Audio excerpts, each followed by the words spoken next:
Madam నవ్య days లో divorce cases చాలా ఎక్కువ అయిపోతున్నాయి కదా. అవును.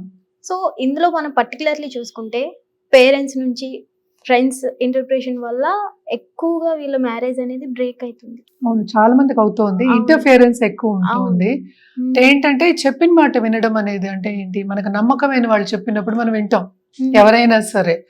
సో ఎవరైనా సరే మనకి నమ్మకం ఉన్నవాళ్ళు అంటే బిలీఫ్ అంటే వాళ్ళు చెప్పింది కరెక్ట్ అని ఎప్పుడు మనం బిలీవ్ చేస్తామో, మన సెల్ఫ్ బిలీఫ్ కాకుండా ఎవరిని బిలీవ్ చేస్తామో అప్పుడు మనం వాళ్ళని నమ్ముతాం జనరల్ గా. సో వీళ్ళ వల్ల కొన్ని మ్యారేజ్ లైఫ్ అనేది చాలా వరకు బ్రేక్ అవుతున్నాయి కదా. సో వీళ్ళ ఇన్ఫ్లుయెన్స్ నుంచి వీళ్ళు బయటపడాలంటే ఏం చేయాలంటారు? తప్పక లా ఆఫ్ అట్రాక్షన్ లో చాలా మంచి టెక్నిక్స్ అన్ని ఉన్నాయి. ఓకే. బట్ మోస్ట్ ఇంపార్టెంట్ నేను ఇందాక చెప్పినట్టు బిలీఫ్ అనేది దీనికి అస్థివారం. అంటే ఏంటి? వాళ్ళ మీద వాళ్ళకి అంత నమ్మకం, వాళ్ళు నాకు చెడు చేయరు, నాకు మంచి చేస్తారు అని ఎంత నమ్మకం ఉంటే అంత ఈజీగా బ్రేక్ చేయొచ్చు. Any relationship for that matter break చేయొచ్చు. మన సినిమాల్లో కూడా చూస్తూ ఉంటాం, ఫ్రెండ్ వచ్చి సడన్ గా ఒకళ్ళ మీద చెప్తే అది నమ్ముతారు వాళ్ళు. నమ్మితే వాళ్ళతో వెళ్ళి దెబ్బలాడడం కానీ బ్రేక్ అవడం కానీ జరుగుతూ ఉంటుంది. అలాగే ఈ కాలంలో మనం ఎక్కువ చూసేది ఏంటంటే పేరెంట్స్ ఇంటర్ఫియరెన్స్. ఎస్పెషలీ మనం చూస్తున్నాం ఆడపిల్లల తల్లులు కానీ లేకపోతే అటు అత్త మామలు అనుకున్న అటు అబ్బాయి వాళ్ళ తల్లిదండ్రులు కానీ వాళ్ళే ఏంటంటే వంకలు పెడతారు అనేవాళ్ళు. ఇదివరకు దట్స్ ద వర్డ్ అది యూజ్ చేసేవాళ్ళు. అంటే ఏంటి? ఏదో ఒకటి చెప్పడం కావాలని, కల్పితం, లేనిది పొంది చెప్పి వాళ్ళకి ఎక్కిచ్చి వీళ్ళు ఏంటంటే మైండ్ ఇన్ఫ్లుయెన్స్ చేయడం అందాము కాసేపు. సో అది మైండ్ ఇన్ఫ్లుయెన్స్ అయితే ఏది చెప్పినా వాళ్ళు నమ్మేస్తారు. సో అలాగే కదా బ్లాక్ మ్యాజిక్ అనేది కూడా అలాగే వస్తుంది. అంటే ఏంటి? నెగటివిటీ కూడా నమ్మేటట్టు మనం చెప్పడం అన్నమాట. అది ఎక్కడ జరుగుతుంది? ఎప్పుడు మన సన్నిహితులతోనే జరుగుతుంది. సన్నిహితులు అంటే ఏంటి? మనకి క్లోజ్ గా ఉన్నవాళ్ళు. అంటే ఏంటి? అటు తల్లిదండ్రులు అవ్వచ్చు, అత్తమామలు అవ్వచ్చు, ఫ్రెండ్స్, వెరీ క్లోజ్ ఫ్రెండ్స్, లేకపోతే బ్రదర్ అండ్ సిస్టర్స్. రీసెంట్ గా కూడా అయింది ఒక కేసు ఇలాగే. ఆడపడుచులు యాక్చువల్గా ఇంటర్ఫియర్ అవ్వడం మూల అని. అంటే ఏంటి? నాకు ఈ చీర నచ్చలే, నువ్వు కట్టుకున్నది, నువ్వు ఎందుకు ఇది కట్టుకున్నావు, ఈ పార్టీకి ఇది ఎందుకు కట్టుకొచ్చావు, ఇలాంటివి సింపుల్ ఎగ్జాంపుల్ చెప్పాలి అంటే ఇలాంటివి చాలా జరుగుతున్నాయి. అంటే ఏంటి? వాళ్ళని ఫ్రీగా వదలకపోవడం, ఎవరిష్టం వాళ్ళది. సరే ఇప్పుడు నువ్వు చెప్పినట్టు ఒక చీర కట్టుకుంది అంటే సాటిస్ఫాక్షన్ ఎవరికి వచ్చింది? యూతుల వాళ్ళకే వచ్చింది. ఎగ్జాంపుల్ కింద చెప్పాను ఇది ఫ్రెండ్స్ అవ్వచ్చు, అటు ఆడపడుచులు అవ్వచ్చు, ఇంకోళ్ళు అవ్వచ్చు. అదొకటి కాకుండా ఫుడ్ దగ్గర ఎప్పుడు నువ్వు వంట చేసింది బాగాలేదు, నేను చేసింది బాగుంది, సో దీంట్లో ఏమో ఉప్పు తక్కువైంది కావాలని చెప్పడం. ఉప్పు అనేది ఏంటి? లేకపోతే ఉప్పు, పులుపు, లేకపోతే తీపి కూడా ఎవరు ఎంత తినగలరు అంతే. సో అందరికీ ఒక స్టాండర్డ్ అనేది ఉండదు. సో ఇప్పుడు మనకి తెలిసిన ఒక విషయం, సో ఇది ఇలా చేసావు, మా పద్ధతి కాదు ఇది, మేము ఇలాగే చేసుకుంటాం, ఇలా ఇంటర్ఫిరెన్స్ అయ్యేవాళ్ళు ఉన్నారు చాలా మంది. దీంట్లోంచి బయటపడాలి అంటే టెక్నిక్స్ బోళ్ళని ఉన్నాయి లా ఆఫ్ అట్రాక్షన్ అని చెప్పినట్టు. బట్ ఫస్ట్ నీకు తెలియాలి కదా వీళ్ళు ఇన్ఫ్లుయెన్స్ చేస్తున్నారని. ఫస్ట్ ఏంటి? కనుక్కోవడం కదా ఫస్ట్. దట్ ఈస్ ద అస్థివారం. అందుకే చెప్పారు దట్ ఈస్ ద ఫౌండేషన్. నీకు తెలియాలి వాళ్ళు నిన్ను తప్పుదారి పట్టిస్తున్నారు అని ఎప్పుడు తెలుస్తుంది? టూ లేట్ అయినప్పుడు తెలుస్తుంది. మనం చాలా మటుకు సిచ్యువేషన్స్ లో చూస్తాం, జాతకాల్లో వచ్చే వాళ్ళకి దగ్గర చూస్తాం, అండ్ ఆల్సో మూవీస్ లో కూడా చూస్తున్నాం.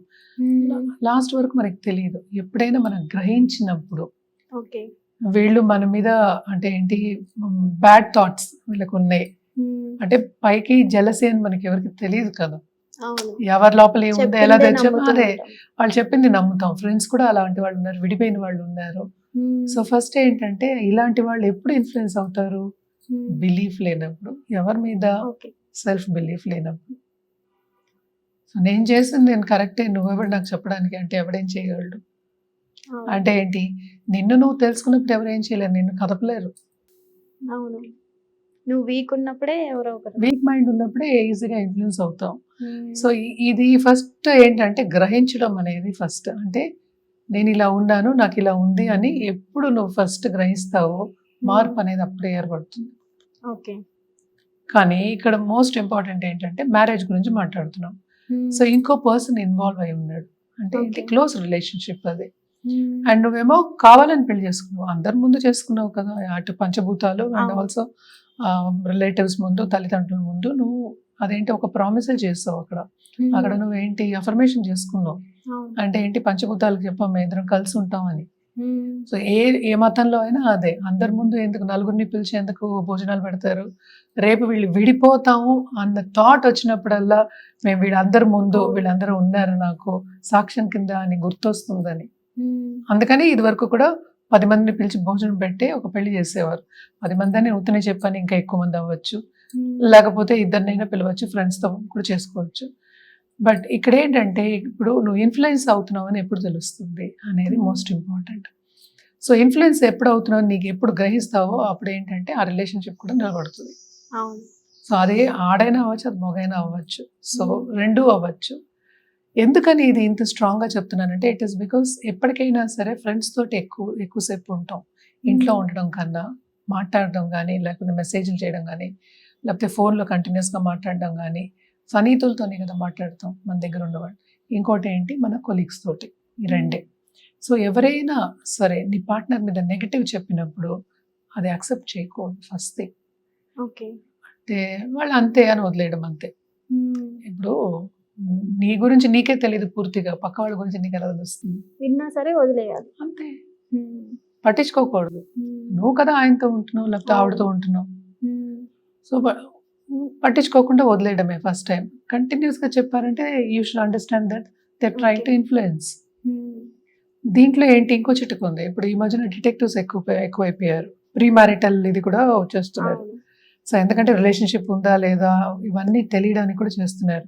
అందుకని పూర్తిగా నమ్మకూడదు, పూర్తిగా నమ్మాలి అని చెప్పడం నమ్మకూడదు అని చెప్పడానికి లేదు. ఇది ఒకసారి మనం కనుక్కోవడం అనేది, వాకప్ చేయడం అంటే ఏంటి, వెనకాతలకు వెళ్ళి కనుక్కోవడం అనేది వెరీ ఇంపార్టెంట్. కానీ ఇది మనం మాట్లాడేది మ్యారేజ్ అయిపోయిన తర్వాత. సో మ్యారేజ్ అయిపోయిన తర్వాత ప్రీవియస్ రిలేషన్షిప్స్ గురించి మనం మాట్లాడుకోవడానికి లేదు, అయిపోయింది అది. సో నెక్స్ట్ మనం కంటిన్యూ చేయాలి, తనతోనే ఈ పార్ట్నర్తోనే కంటిన్యూ అవ్వాలి అన్నప్పుడు కొంతవరకు ఏంటంటే కనుక్కోవడం ఒకటి, ఇంకోటి ఏంటంటే చెప్పుడు మాట వినకపోవడం. అంటే ఆయన చెప్తున్నారు ఏదో ఒకటి ఉండొచ్చు, వాళ్ళకి గొడవలు ఉండొచ్చు, లేకపోతే ఏంటంటే ముందు నుంచి నచ్చకపోవచ్చు. కొంతమంది ఎందుకు నచ్చుతారు, కొంతమంది ఎందుకు నచ్చరు అని ఎవరికి తెలియదు.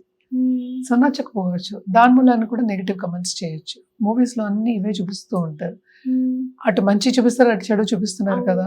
సో ఎప్పటికైనా మనం మంచి తీసుకోవాలి, లా ఆఫ్ అట్రాక్షన్ ప్రకారం. చెడు అనేది కొంతవరకు వదిలేయాలి. అలాగని చెడు వదలలేదు, నాకు మైండ్లో అదే థాట్ నడుస్తోంది, అదే వాళ్ళు చెప్పింది నెగిటివిటీ నాకు నడుస్తోంది అన్నప్పుడు కనుక్కో, మాట్లాడు, యూ ఫైండ్ అవుట్ ఇది ఇలా అంటున్నారు, ఇది నిజమేనా అని. ఎస్ నో చెప్తారు కదా.